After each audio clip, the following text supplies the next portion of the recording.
Assalamualaikum warahmatullahi wabarakatuh. Alhamdulillah rabbil alamin wassalatu wassalamu ala Rasulillah. Terima kasih banyak Mas Nanang, kaosnya Jesus peace be upon him ya.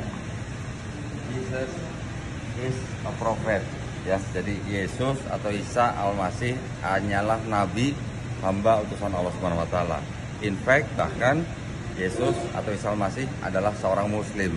Alhamdulillah ya. Assalamualaikum warahmatullahi wabarakatuh.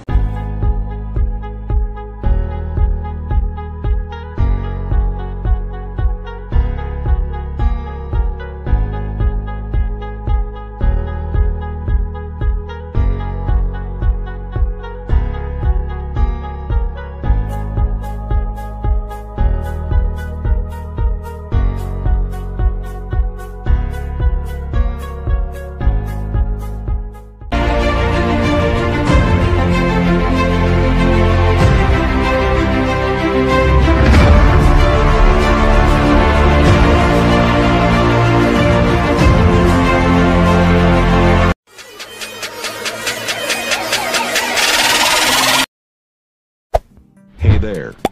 Subscribe to my channel. And also press this bell icon.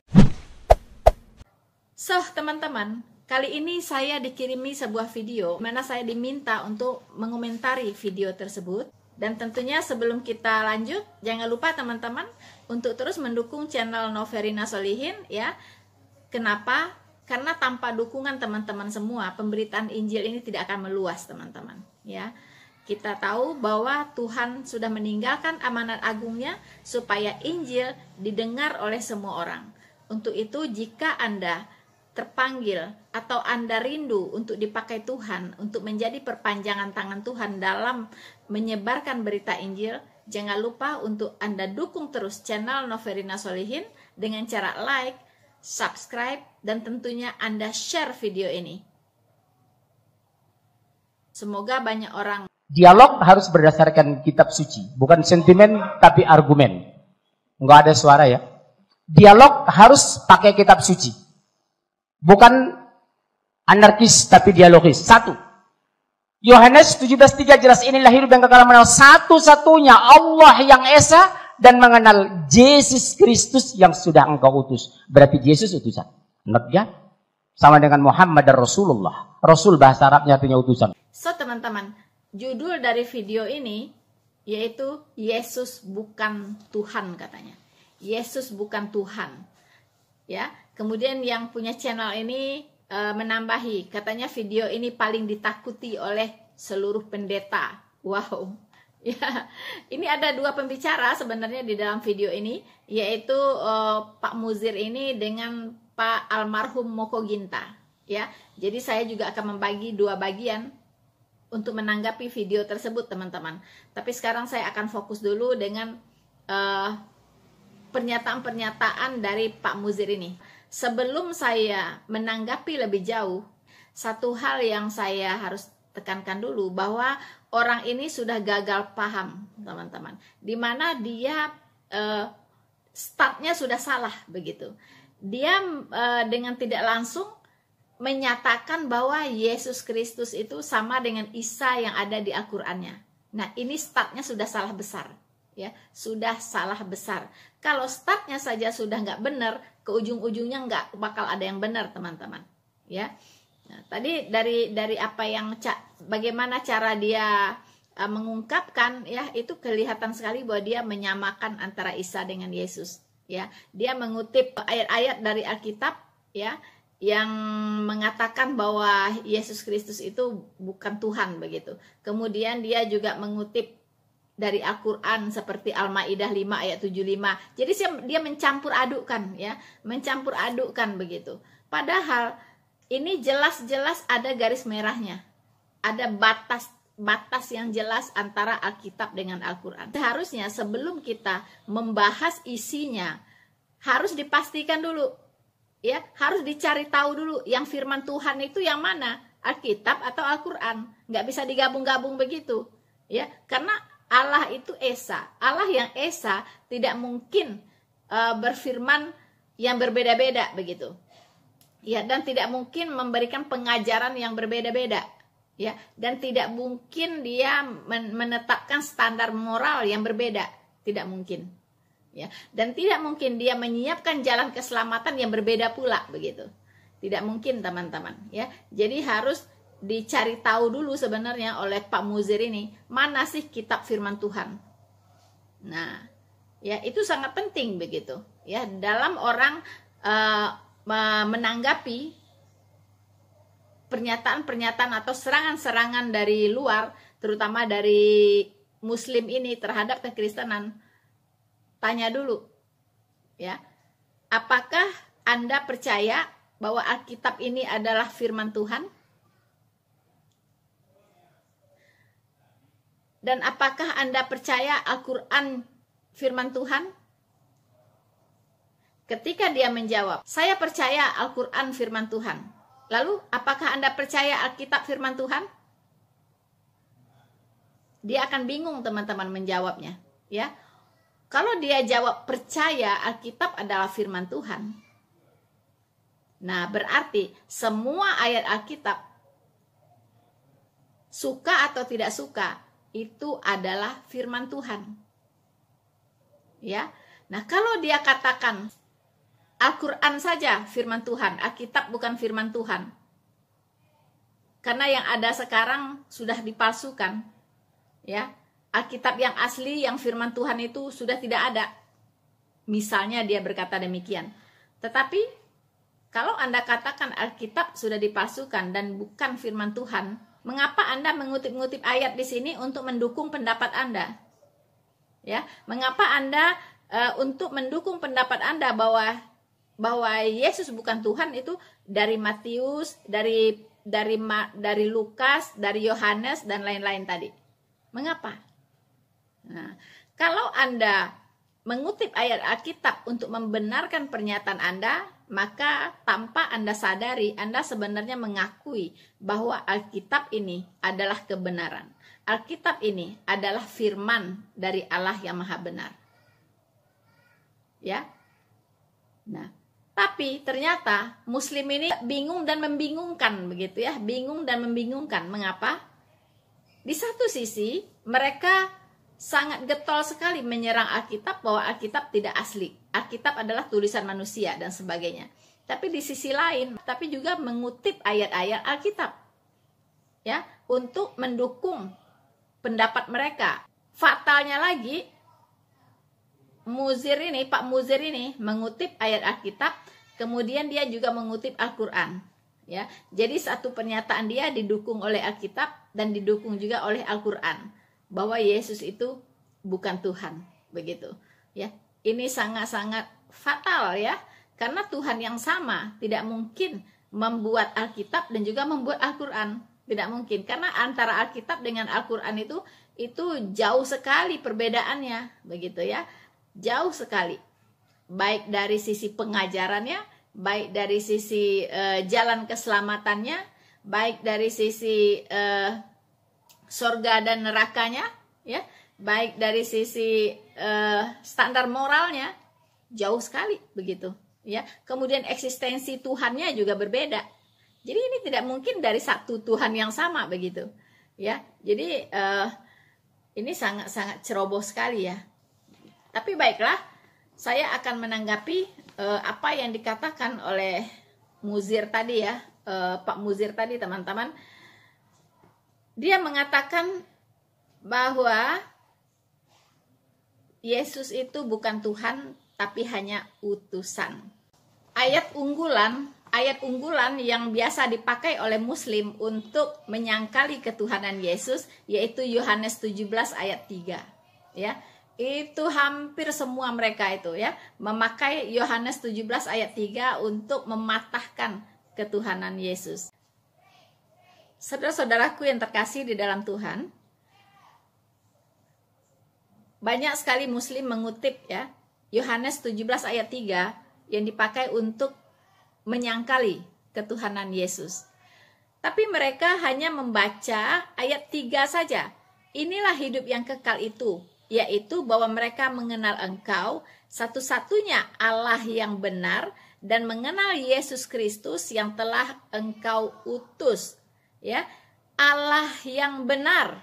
Nah, untuk memahami Yohanes 17 ini adalah perkataan Tuhan Yesus sendiri, ya.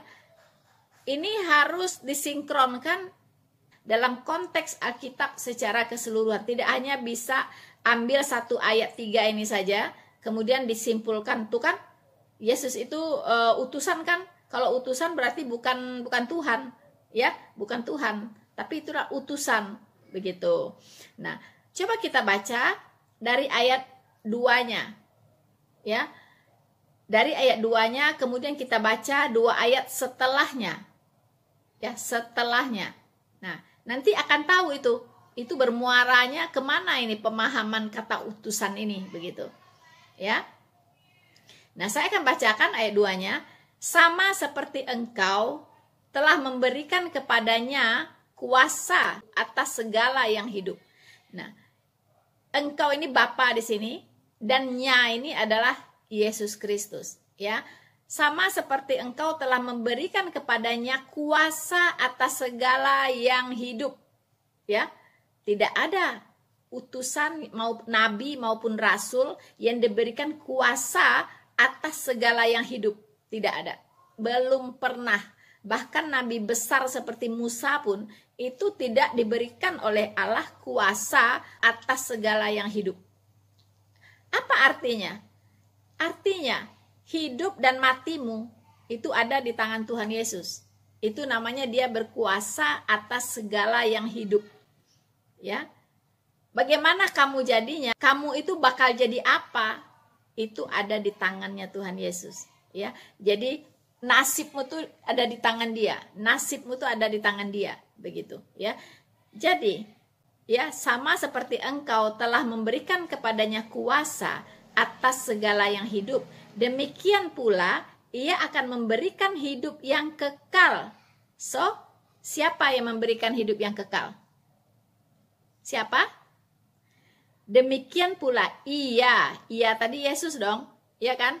Demikian pula ia akan memberikan hidup yang kekal kepada semua yang telah engkau berikan kepadanya. So, Yesus Kristus punya kuasa, punya otoritas untuk memberikan hidup yang kekal kepada semua orang. Ya, kepada semua orang yang percaya kepadanya. Teman-teman, apakah ada nabi dan rasul, ya, yang berani berkata bahwa saya bisa memberikan hidup yang kekal kepadamu? Hidup yang kekal itu artinya surga, ya. Tidak ada nabi dan rasul yang punya otoritas memberikan surga kepada setiap orang. Tidak ada. Nah, inilah perbedaan mendasar antara nabi dan rasul yang biasa yang diutus oleh Allah dengan yang namanya Tuhan Yesus. Nah, nanti kata utus di sini akan jelas di ayat berikutnya, teman-teman. Aku telah mempermuliakan engkau di bumi dengan jalan menyelesaikan pekerjaan yang engkau berikan kepadaku untuk melakukannya. Ya, jadi Yesus Kristus ada di bumi itu untuk melakukan pekerjaannya, ya, yang diberikan oleh Bapa. Ya, sebab itu ya Bapa, ya, sebab itu ya Bapa, permuliakanlah aku padamu sendiri dengan kemuliaan yang kumiliki di hadiratmu sebelum dunia ada. Nah, ini di garis bawahi ya teman-teman.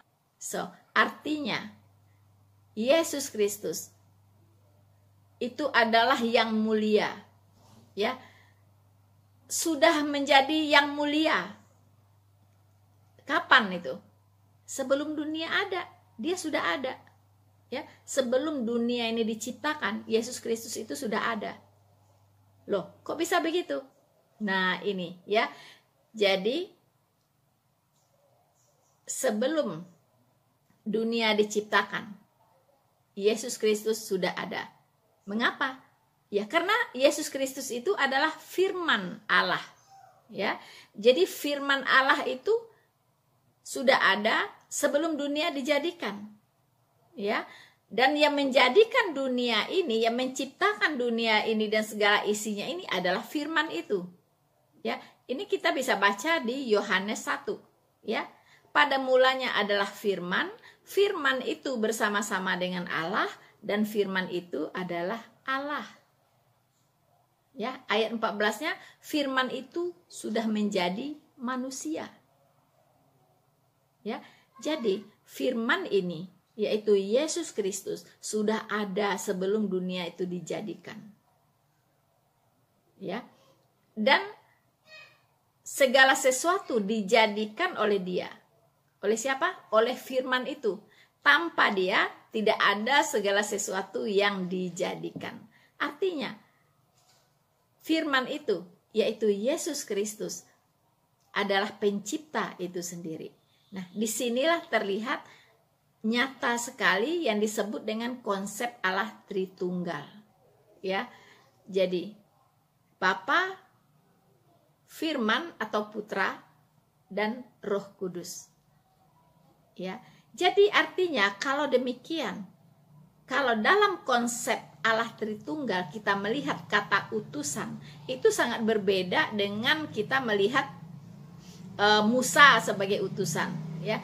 Kita melihat Daud sebagai utusan, ya. Kita melihat Abraham misalnya sebagai utusan. Kita melihat Matius sebagai utusan, ya. Kita melihat Markus sebagai utusan. Itu sangat berbeda, ya.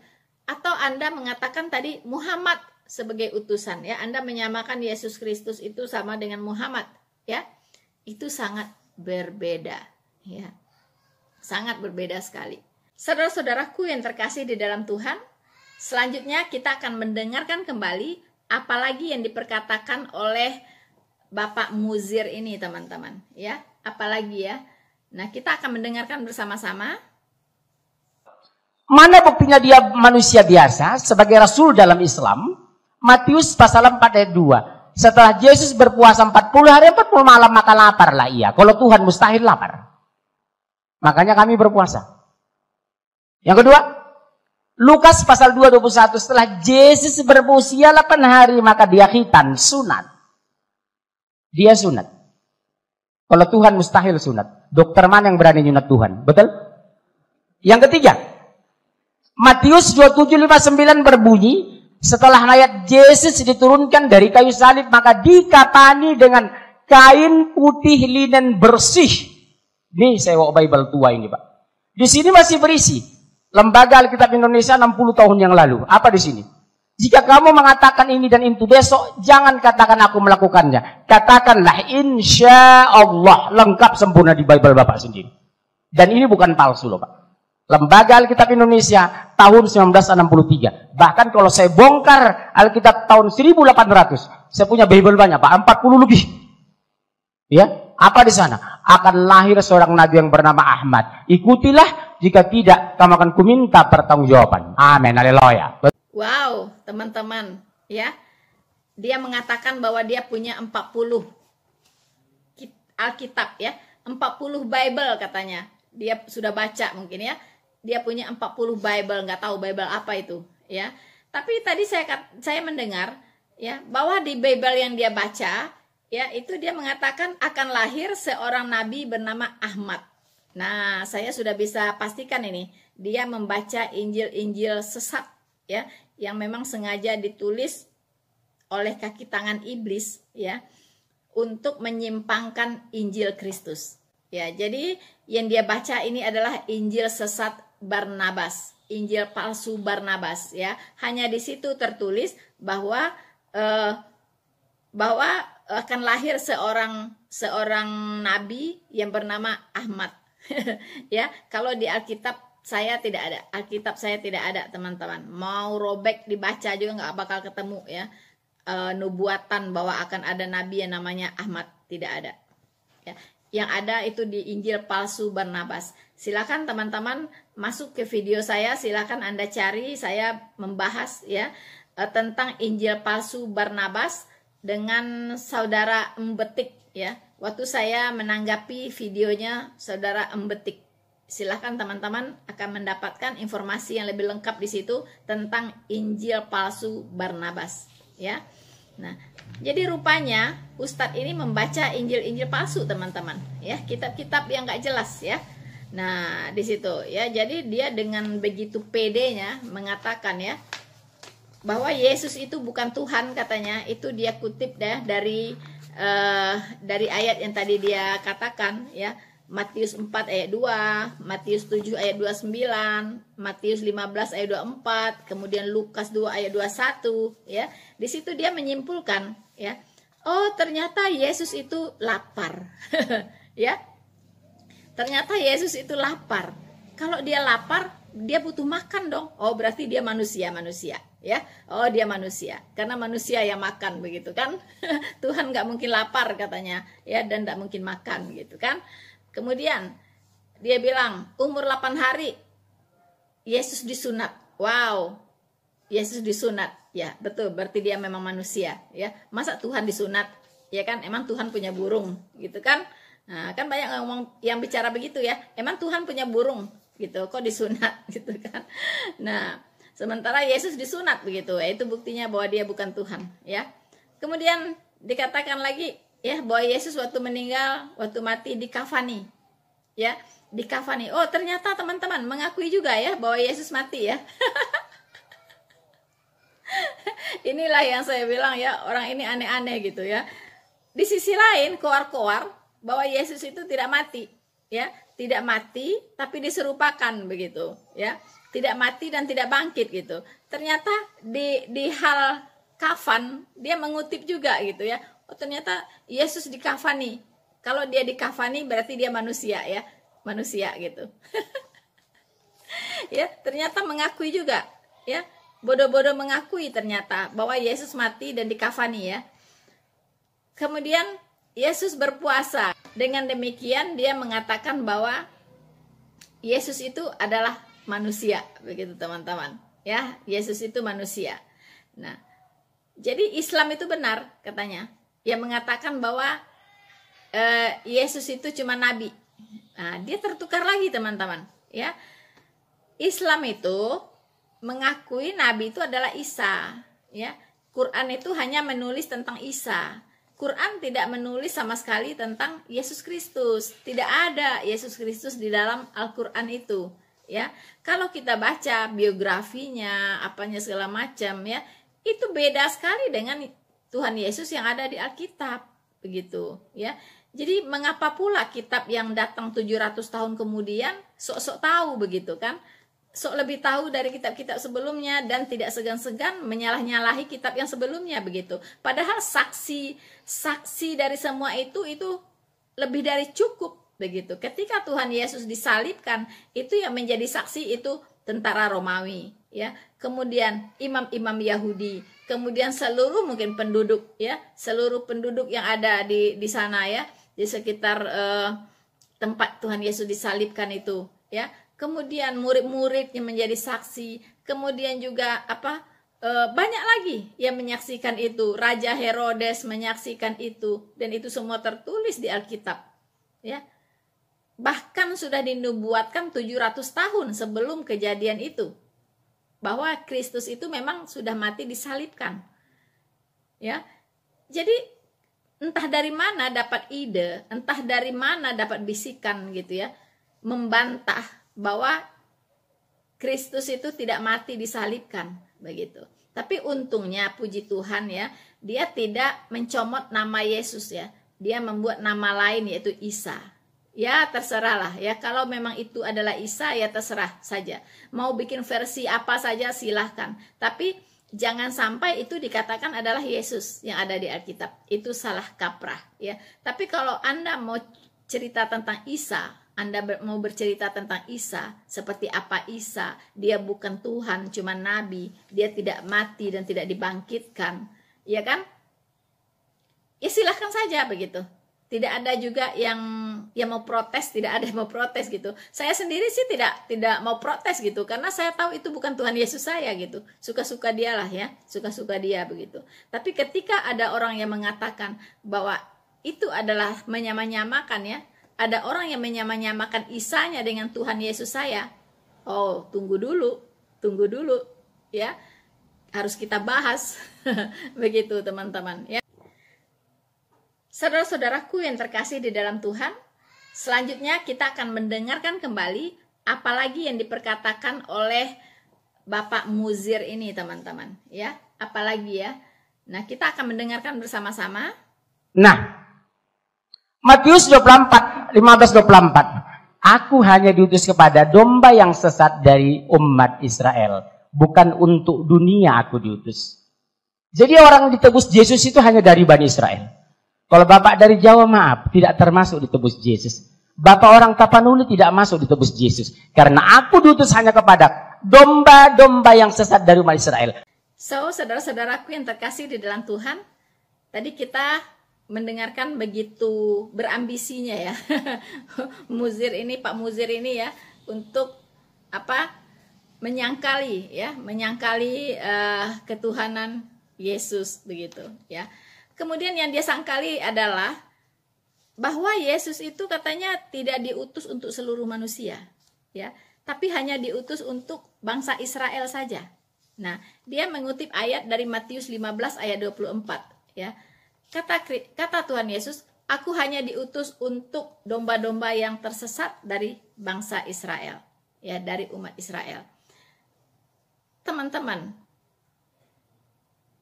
Pak Muzir ini tidak mengerti ya, bahwa Allah sudah merancang sebuah misi penyelamatan dari awal ya, bahwa dia ingin menyelamatkan seluruh umat manusia, bukan hanya orang Israel saja ya. Lalu mengapa ayat ini ada ya? Begini ceritanya teman-teman ya, semoga ya namanya Pak Muzir ini mendengar ya. Pak Muzir awalnya Tuhan ingin menjadikan bangsa Israel ini sebagai imam di muka bumi ya. Dia ingin menjadikan bangsa Israel sebagai imam, catat ya. Artinya kalau imam itu dia harus diikuti oleh yang lain ya. Bagaimana sih kalau imam di masjid? Komandan ya. Kalau imam bilang ruku ya. Kalau imam lagi baca apa, yang ikut ngaminkan gitu ya. Imamnya sujud, ikut sujud ya. Artinya mengikuti imam. Nah, semua umat manusia yang ada di dunia ini tanpa kecuali, semua bangsa dari segala bahasa itu harus ya melihat kepada bangsa Israel kalau ingin diselamatkan. Ya, artinya bangsa Israel ini disiapkan oleh Allah dengan sedemikian rupa ya, untuk membawa berkat keselamatan bagi seluruh umat manusia. Ya, jadi kalau orang ingin mengenal Allah yang benar, kenalilah Allahnya bangsa Israel. Ya, kalau orang ingin menyembah Allah yang benar, sembahlah Allahnya bangsa Israel. Itu pada awalnya Pak Muzir ya. Makanya saat itu Tuhan Yesus berkata, aku hanya diutus untuk domba-domba yang tersesat dari bangsa Israel ya. Jadi kalau ada bangsa Israel ini yang melenceng ya, tidak menyembah Allah yang benar, nah ini ya, datang, inilah tugasnya Tuhan Yesus untuk apa? Untuk menyelamatkan orang ini begitu ya. Tapi persoalannya bangsa Israel menolak Tuhan Yesus ya. Itu harus diketahui ya. Bangsa Israel menolak Tuhan Yesus. Kalau dia menolak, artinya jabatannya sebagai imam gugur ya, gugur. Bagaimana lagi? Imamnya sudah ngacir ya, imamnya nggak mau jadi imam begitu. Nah, sejak saat itulah Tuhan memilih satu orang ya, memilih satu orang rasul yang luar biasa, yaitu dari ini ya, dari kadrun ya dari teroris malah ya, dari ISIS. Kalau istilah sekarang tuh dari ISIS ya, yaitu Saulus. Nah, dia diangkat menjadi rasul khusus untuk bangsa-bangsa non-Yahudi. Tuhan Yesus menampakkan diri kepadanya dalam bentuk cahaya yang memutari badannya Rasul Paulus sampai matanya itu mau buta karena cahaya itu, ya. Nah, saat itulah Tuhan Yesus berbicara kepada Rasul Paulus secara langsung. Saulus dibuat bertobat oleh Tuhan Yesus. Tobat nasuha, ya. Tobat nasuha benar-benar. Dia meninggalkan segala kejahatannya dan dia memutuskan untuk menjadi pelayan Kristus yang luar biasa. Bahkan dia menyerahkan nyawanya, ya. Dia mati dipenggal, ya, demi Injil Kristus. Nah, itulah tobat nasuha, ya. Luar biasa. Dari teroris bisa berubah, ya, menjadi Rasul Kristus yang luar biasa, yang sudah mendirikan begitu banyak jemaat di zamannya, sehingga kita bisa mewarisi kekristenan sampai hari ini. Ya, itulah Rasul besar Paulus. Tapi iblis sangat jengkel dengan Rasul Paulus sebenarnya. Makanya sampai detik ini pun dia tidak berhenti membuli Paulus dan sebagainya, supaya orang-orang non-Yahudi tidak percaya kepada Injil. Gara-gara Israel menolak Kristus, bukan berarti Kristen itu mati. No, ya. Karena Tuhan, rencana Tuhan tidak pernah gagal. Oke, teman-teman. Lalu Ustadz Muzir tadi mengatakan bahwa ternyata Yesus itu bersunat, ya. Kemudian dia puasa.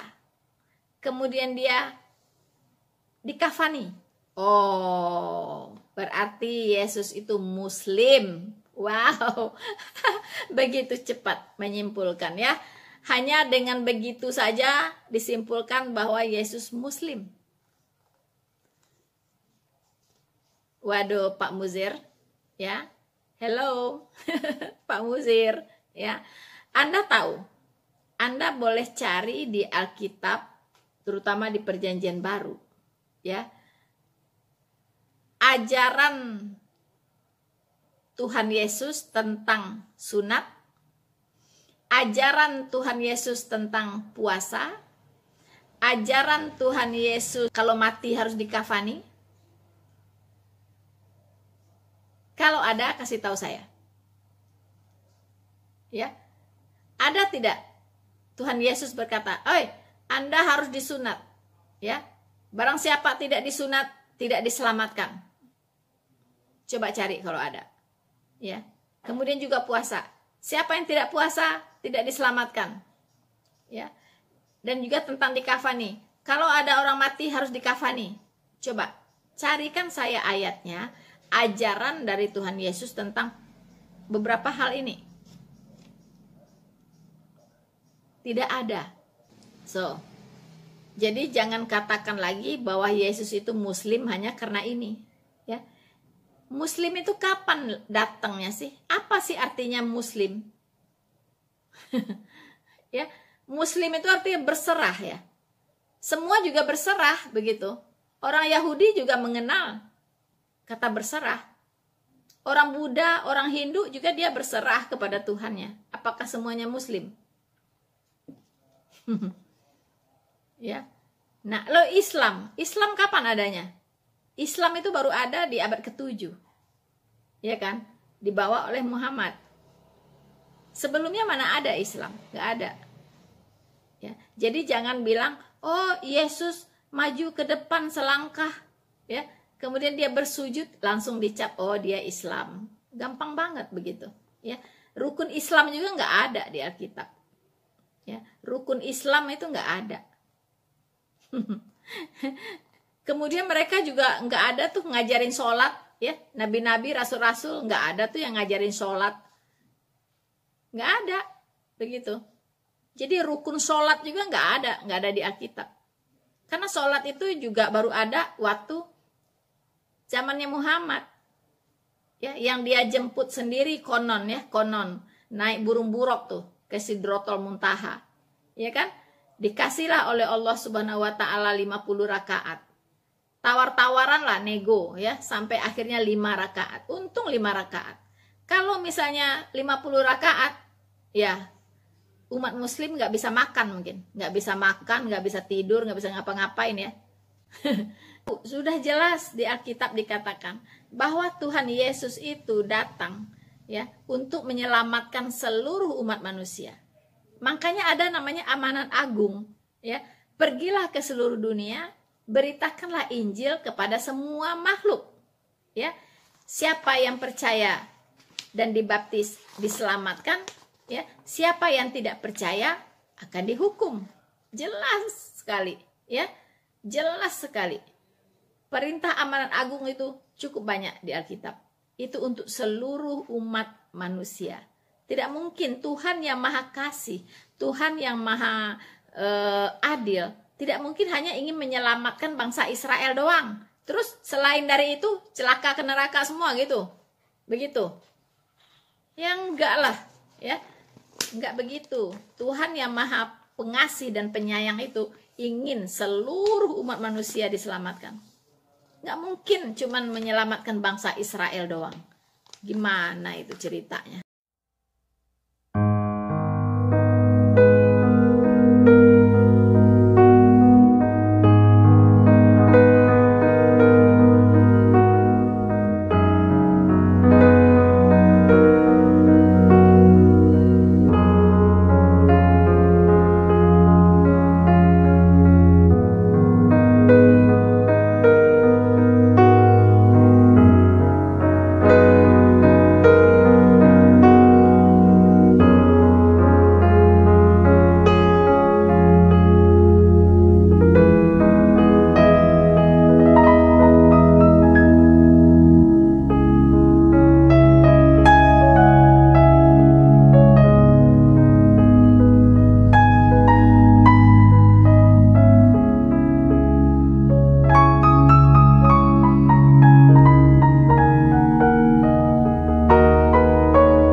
Hey there. Subscribe to my channel. And also press this bell icon.